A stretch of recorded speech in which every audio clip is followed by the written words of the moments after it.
ദൈവമേ, നാളെ new year ആണല്ലോ. അടുത്ത വർഷം മുഴുവൻ എനിക്ക് നിറയെ അച്ഛമ്മേനും തിന്നാൻ കിട്ടണേ ദൈവമേ. മുത്തശ്ശി, ഇന്ന് എന്താ ഇവിടെ കഴിക്കാൻ? ഇന്നത്തെ ഈ വർഷത്തെ അവസാന ഊണല്ലേ, അടിപൊളി ആയിരിക്കണം. ഇന്ന് ഒന്നുമില്ല മോളെ കഴിക്കാൻ. തോട്ടത്തിൽ പോയിട്ട് എന്തെങ്കിലും പറിച്ചിട്ട് വരണം മോളെ.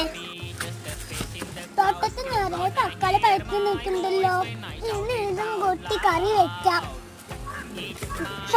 എനിക്കത് മതി. കാട്ടിന്റെ ഇടയിലെ കുറച്ച് പയറും കിട്ടി. പയറ് തോരനും ഇന്ന് തക്കാളി കറിയും അത് മതി എന്ന്.